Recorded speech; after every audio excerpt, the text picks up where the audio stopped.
Welcome to Mormon Land. I'm Senior Managing Editor David Noyce, joined by Senior Religion Reporter Peggy Fletcher-Stack.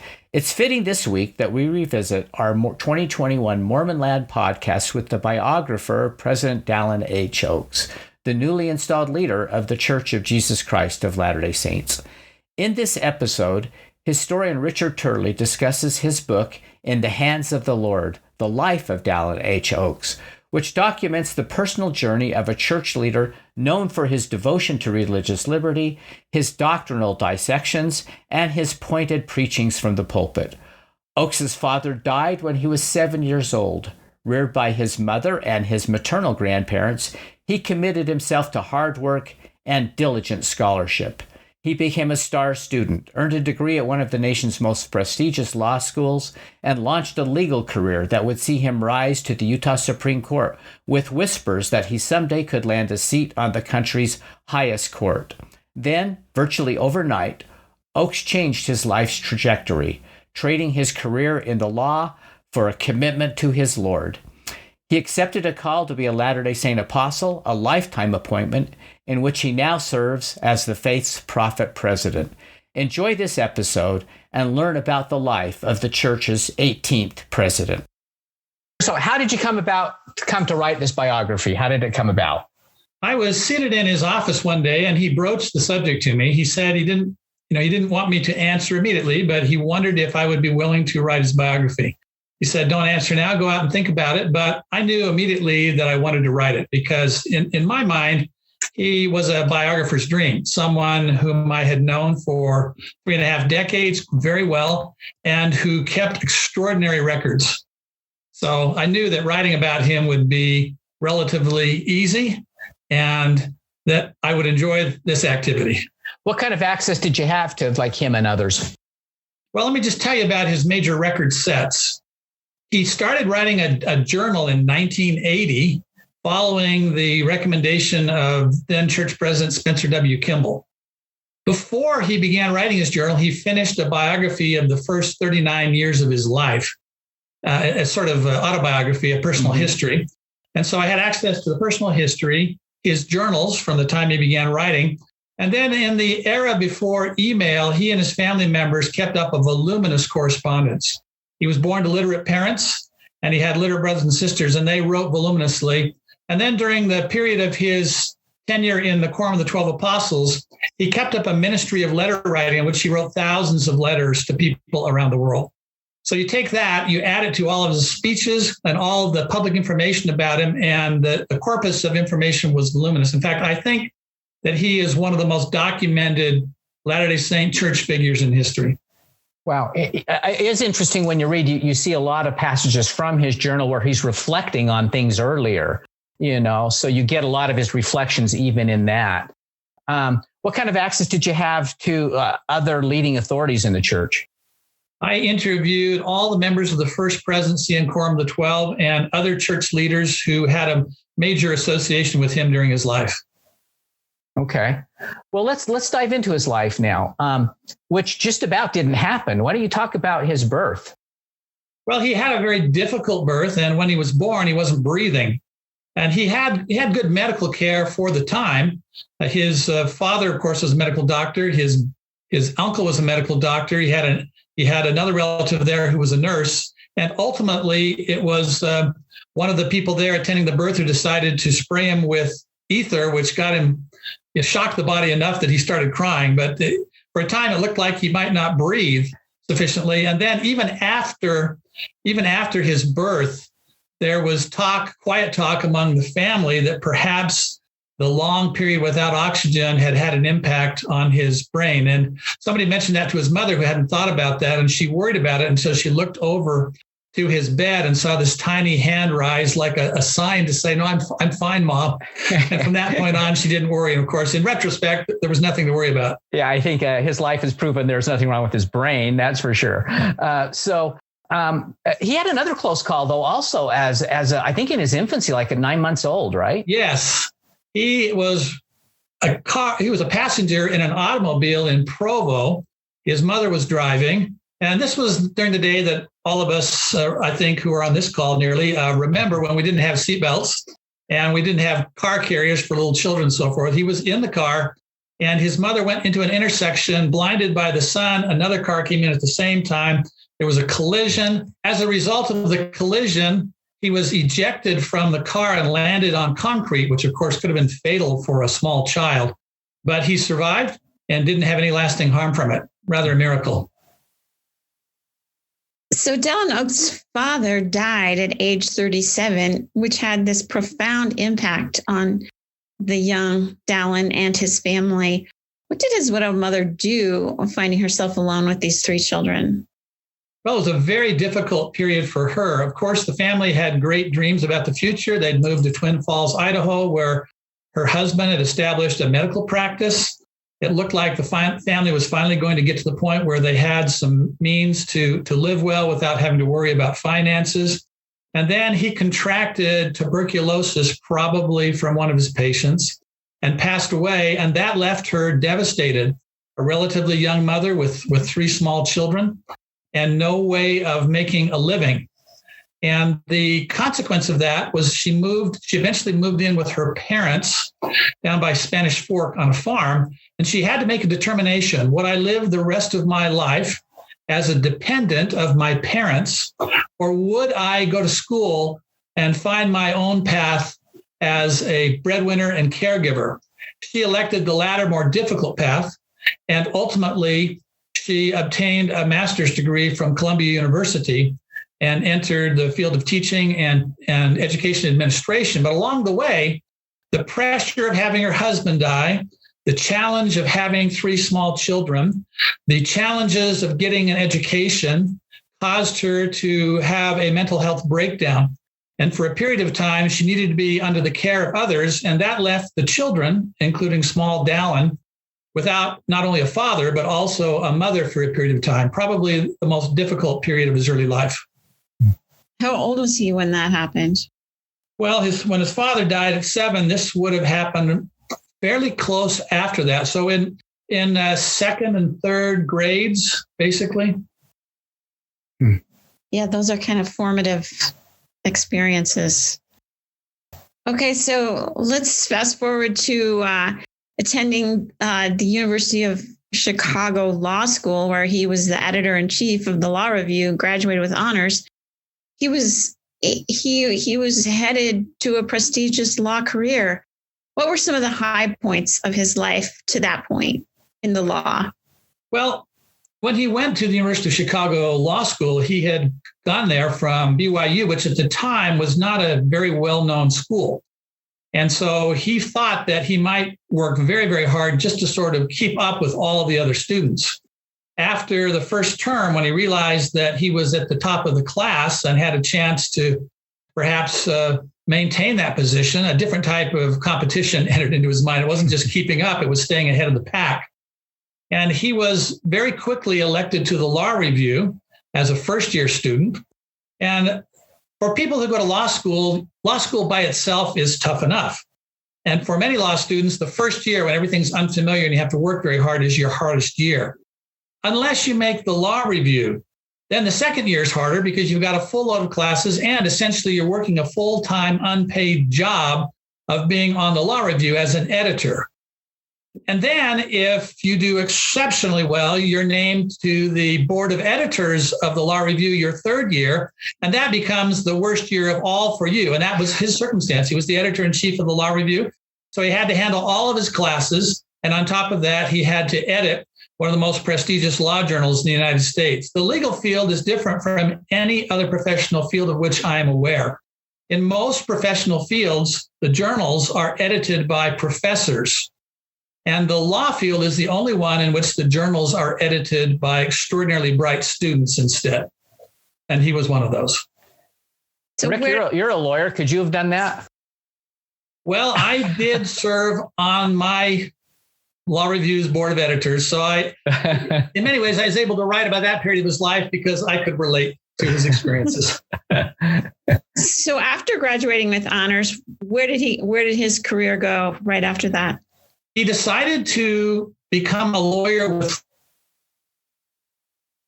what was then the largest law firm in Chicago. But many third-year students also interviewed to become clerks in the United States Supreme Court, one of the most prestigious positions that a law school graduate in the United States can obtain.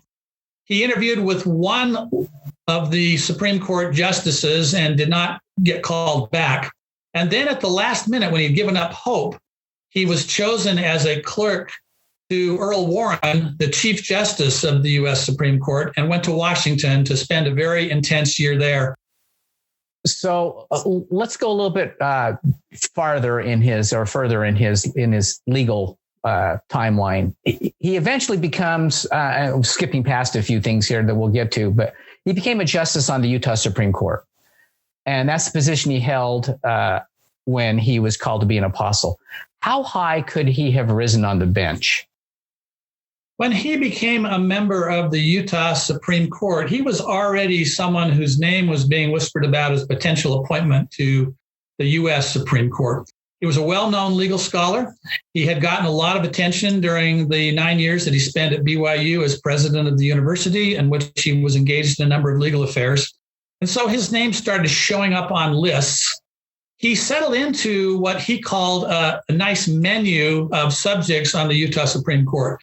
Being on the Utah Supreme Court puts you basically, in terms of being a judge, as a general practitioner. You're entertaining all types of subjects that get appealed to your level.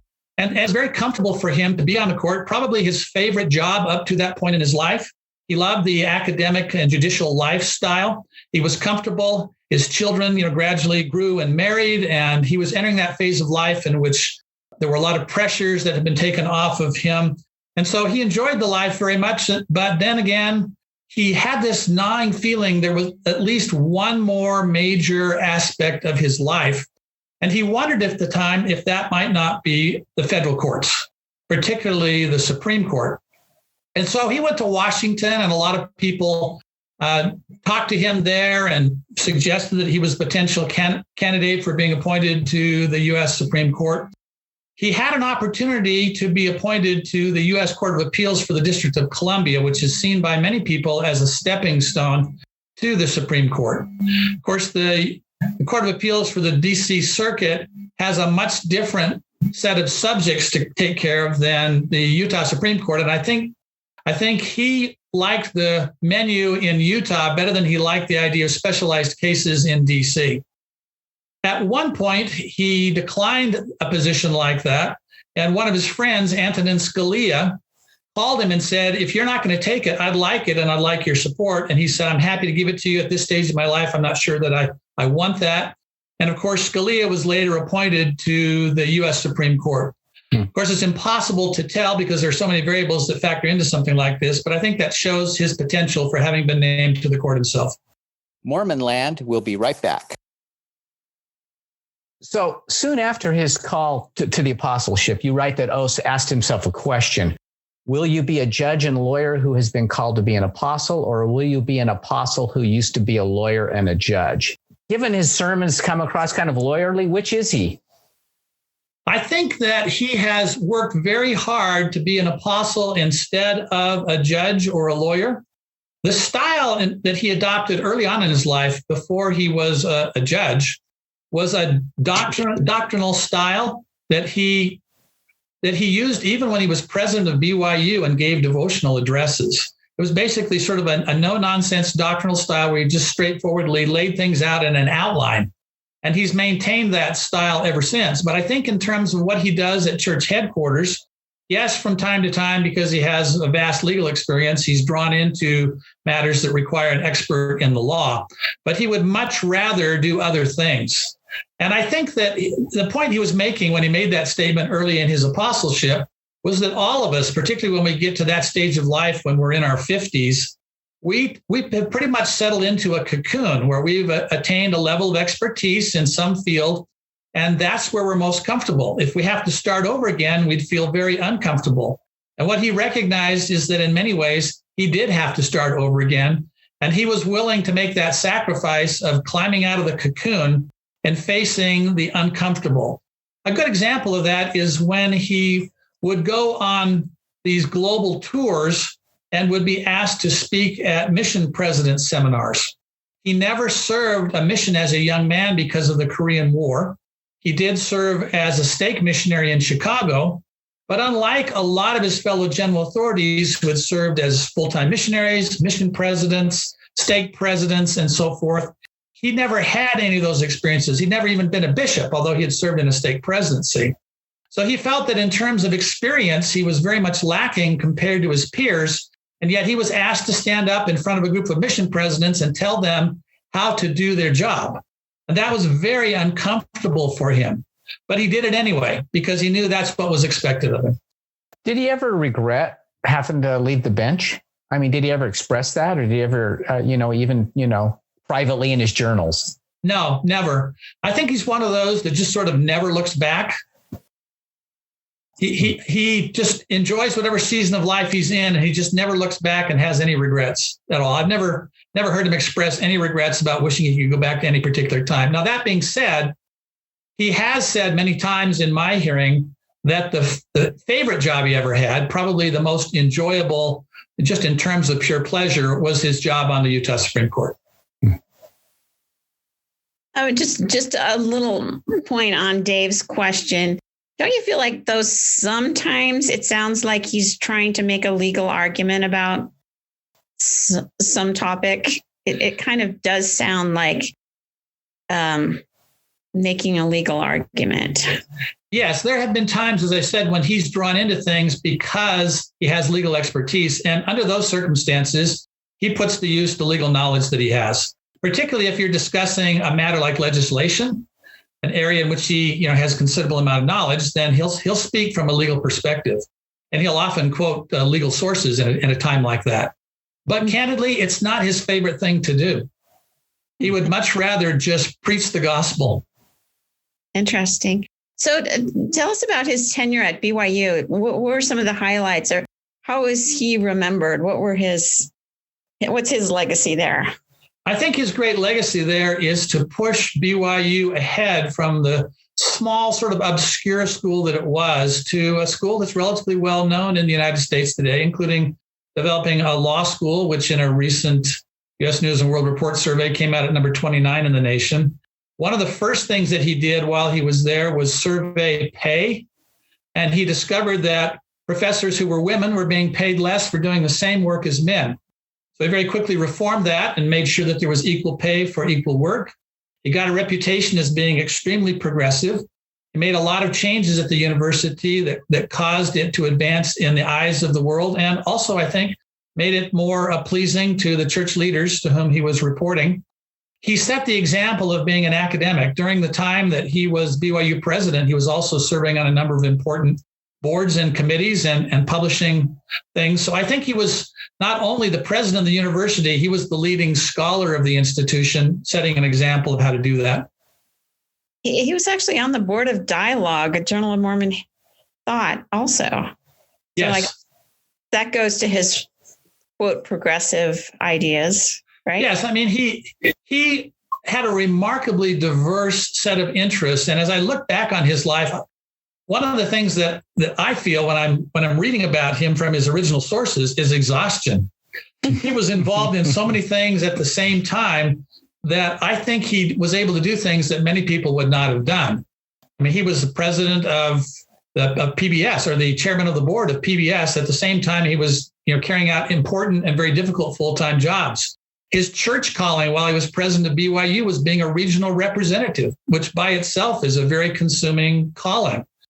So he seemed to have the strength to do what for many people would be impossible. Does he sleep? He does sleep, and he sleeps relatively well, but he does it by having a schedule. He figured out early on in his life that he tended to wear out over time. And so he would get a certain number of hours of sleep in a very regimented sort of way, then get up and do those things that required the best and most important thinking early in the morning when his mind was freshest. And then he would shift to more mundane tasks over the course of the day. So very thoughtful about sleep and about how he scheduled his life. So let's switch to a little emotional topic, the death of his first wife and meeting and marrying a second wife. The chapter in which I talk about his wife, June, her life, her service, her cancer, and ultimately her death of that cancer is, to me, the most emotional chapter in the entire book. because he records his emotions in his journal and he's very candid about them. June was a remarkable woman, a good counterpoint to him. He was very regimented, very formal in many ways. June was informal, very candid. He loved her in part because she was his best critic. If he wrote a talk, she could read it and say, I don't like that talk. It's boring. You need to rewrite it. She could be very direct with him. They were truly equally yoked. And so he depended on her a great deal for that balance in his life. And when she suddenly came down with cancer and began over the course of the next several months to slip away, it was emotionally very, very wrenching to him. And after she died, he continued to feel great emotional wrenching. As you'll see in the book, he had periods of time in which he wept as he was thinking about her or traveling and beginning to think about her. He had times when he would go to the temple and feel her presence there, delivering messages to him. After some period of grieving, he began feeling impressions from his wife, June. He one day felt an impression from her that he needed to get on with his life and find a wife, someone that could serve side by side with him as he carried out his ministry. June had also, before her death, invited her daughters in and had told them that at a certain point, they should go to their father and encourage him to remarry. So his first wife, June, was really the person motivating the second marriage. And so when he felt that it was appropriate to do so, he began looking for a wife in the same manner that he did everything else, which was very systematically. He picked up the phone and he called people whom he deeply respected, and he asked them to be aware of people who might make potential dating and marriage candidates. And one of those people he called was Elder M. Russell Ballard, his fellow member of the Quorum of the 12, who had just had an interview with one of his cousins, Kristen McMain. Kristen was a professional woman who had spent her career in the area of education, selling and advocating for K-12 books. And she had had a very successful career, was enjoying it very much, but one day began to feel uncomfortable with what she was doing, even though she was highly successful professionally. She requested a blessing from a priesthood leader, and that priesthood leader in the blessing said to her that if she wanted her blessings in this life, she needed to quit her job. But if she wanted them in the next life, she should continue. And that struck her hard. So she took the blessing seriously and quit her position, which, of course, when you're in your mid-career is always a somewhat difficult thing to do. She wondered what she would do next, but she put faith in that blessing. And so when she mentioned this to family members, including a couple of aunts, they thought that she was doing something that was not wise. And they contacted their cousin, M. Russell Ballard, and asked if he would speak to her, since they knew that he had connections in the publishing industry and could perhaps find her a job. Elder Ballard mentioned her to Elder Oaks, and then Elder Ballard arranged a meeting between the two of them, going for a walk at Liberty Park. Elder Oaks brought his oldest daughter with him, who happened to be in town, and the three of them took a walk around the park. That was their first meeting, and both Elder Oaks and Kristen McMain were impressed with one another. That was the beginning of their courtship. So Elder Ballard matchmaker, is that? Yeah, that's a weird first date, I'll tell you. He was the matchmaker, and so at their wedding reception, which was private, they gave him some of those little chocolate coins covered with gold as a finder's fee for setting the two of them up. That's great. Let's backtrack a little bit to as his life as an early father. I think you write that when he was a young father, he would come home, I think, from school quite often, and the kids would say, "Daddy, be a bear." Yes. Remember that? And he would drop on the floor and crawl around and growl and have fun with them. I was thinking as I was reading it, many members still sort of see Dallin Oaks as a bear at the pulpit. So let's talk a little bit about what's he like in his everyday life away from the persona people see at the pulpit. One of the hopes I have for the biography is that they'll see a more well-rounded picture of him. Most people who see him only from the pulpit, where he has a very serious presence. But in everyday life and in my association with him for 35 years, he is extraordinarily intelligent and emotionally very gregarious, and he is a wonderful storyteller. He knows limericks that he sometimes recites because they're just right for the occasion. He knows humorous stories that he'll bring up. A lot of his colleagues at PBS thought he was a wonderful administrator because he could be in a meeting in which they were negotiating something that was very, very difficult. And at just the right moment, he'd pull up a humorous story that would bring down the level of tension and allow people to operate again. I find it to be extremely fun and gregarious. He is one who laughs at jokes. In fact, he, as one of his brethren said, he laughs with his whole body. He's a wonderful, kind, gregarious person who cares deeply about others. And as I mentioned, during his period in the Quorum of the 12, he carried on this unsolicited ministry of letter writing in which he would become aware that people had needs and he would write to them to try to help them. And some of those letters are extremely warm and engaging. So as I said in the first part of my book, I was hoping that when readers saw the whole person, they'd have a better view of him than just the side of him speaking from the pulpit. That's an important part of him, but it's like looking at a statue. If you look at the statue from only one position, you see one picture. If you walk all the way around the statue and get a three-dimensional view, it's much different. So why do you think that humor, he doesn't use that humor in his sermons? Well, there was a turning point in his life. I've had some people tell me that they think he is an extraordinary extemporaneous speaker who laces what he has to say with stories and personal experiences and so forth. He was doing that as he was feeling his way along in the early parts of his ministry. And he was down in New Zealand and was talking to the people very informally, and they loved it. They came up to him afterwards and said, "You're the next Matthew Cowley, an apostle whom they deeply loved down there." And he felt that he had connected with them in that way.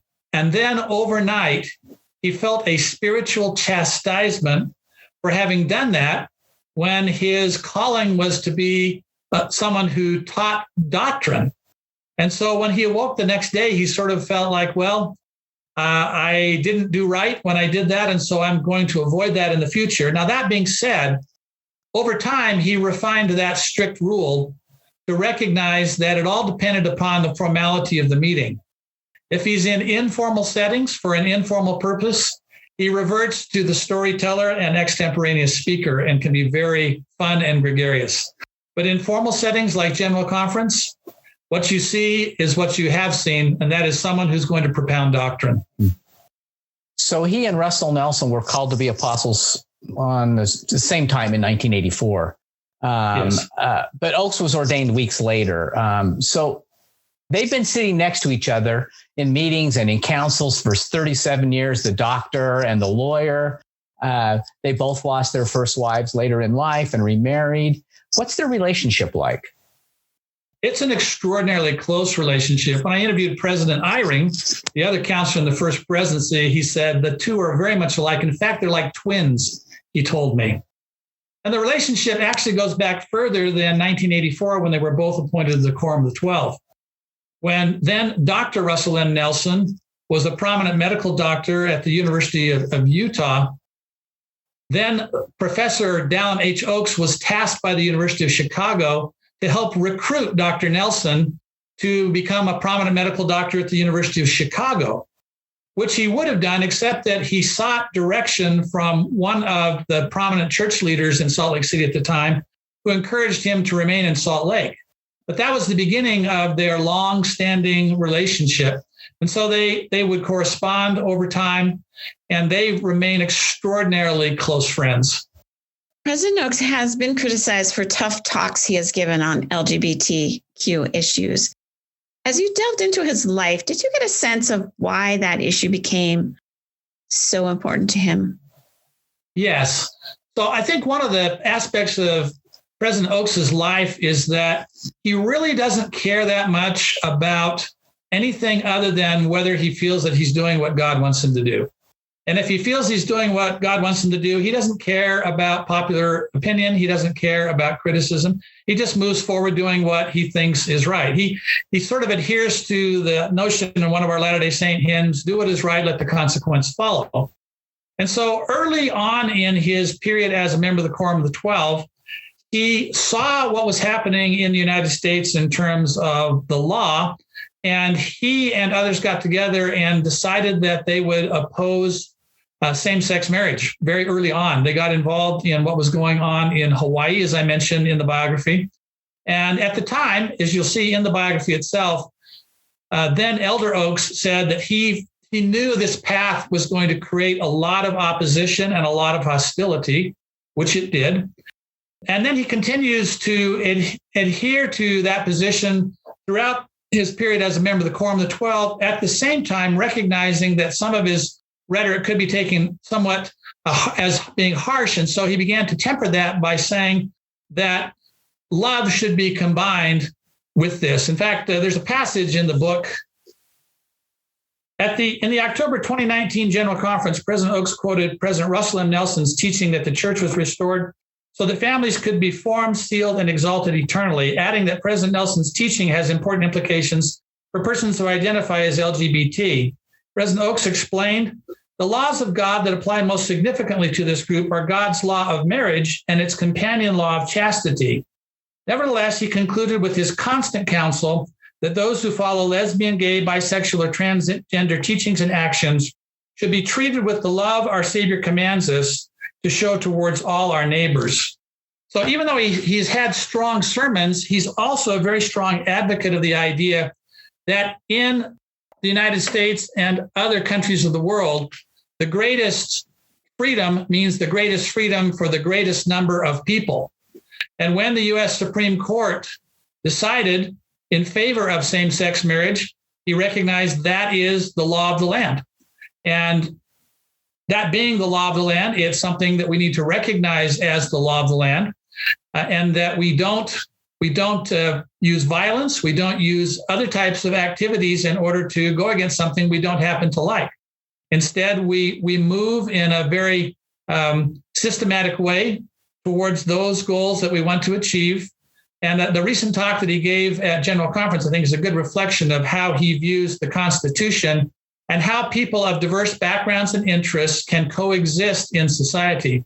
He's a great believer of that. In fact, I think one of his greatest concerns over time has been that efforts to polarize people politically can lead to extremism that in turn can lead to very bad consequences.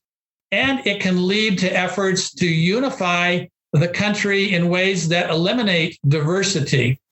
When he was president of BYU, he gave a talk in which he expressed his feelings that overreaching on the part of federal bureaucrats could lead to something that's very drab rather than to something that's very colorful and diverse. And I think that's been his general feeling throughout life. And when he was a lawyer in his law firm, Jewish lawyers were not allowed in. And he and another lawyer campaigned very vigorously to have Jewish lawyers added to the firm, successfully, by the way. He was one who, as I mentioned, when he came to BYU, he advocated for equal pay for women. When he was in Chicago, where among the upper crust of Chicago, there weren't always kind feelings towards people of color, he elected to give up his work at the law firm in order to become a professor and advocate for the underrepresented, who in Chicago and the upper Midwest at the time were disproportionately people of color. So in many ways, he was a very progressive kind of person. And so I think he's been a strong advocate throughout his life for diversity. So I know he has a grandson who is gay. Do you think that that has affected his perspective at all? I think that it's I think most of us have family members or friends who are gay. When I was writing this particular portion of his book, I refer to this issue at least 3 times in the book because it was a major part of his teaching during that time period in his life. And so I took the portions that I had written about this and I took them to a gay man I know who's married to his gay husband. And I said, I want you to read these portions of the book because this is what I'm going to be writing and I want to know how you feel about these. And he read them and he gave me some pointers on how to smooth out the language. But he basically said, you're a biographer. You have to report what happened. You can't avoid reporting what happened. So you need to tell it and tell it straight. And that's what I've attempted to do. So you don't think necessarily his relationship with his grandson had any impact on his rhetoric or anything? I don't think so. I think that his rhetoric, his speeches and his feelings about this began quite early in his career. But yes, like most of us, he's got gay family members. As we begin to close, Rick, did President Oaks have any final edits on this? I guess I could say. We worked very, very closely. I would write a chapter draft and I would send it to him, and he would send his comments back to me. But he was remarkably light in terms of editing. And he always said to me, it's your book, you write whatever you want. So there were times when he made suggestions to me when I accepted the suggestions, and our relationship is such that there were times when he made suggestions and I didn't accept them. That's the kind of relationship we have. He's a person who trusts others implicitly. And when you work with him, he listens to you. In fact, I don't know another person of his level of intelligence who is more willing to accept criticism and to accept suggestions than Dallin H. Oaks. One final question. We're certainly not wishing the passing of Russell Nelson, but if President Oaks were to become the church president, what kind of leader do you think he'd be? I think he would be a remarkably powerful leader. I think what he did at BYU is a good example of how, when he is given the helm of an organization, he can accomplish a great deal of good. That being said, he's told me repeatedly that he prays every day that President Nelson will outlive him. Yeah. Well, the name of the book again is In the Hands of the Lord, The Life of Dallin H. Oaks. Richard Turley, thanks again for joining us. Thank you very much. And thanks to Peggy Fletcher Stack. Always a pleasure. And to our producer, Chris Samuels. We remind our listeners that they can keep up on all the happenings in and about the church by subscribing to our free weekly newsletter. Just go to sltrib.com to sign up. And we'll talk again next time on Mormon Land.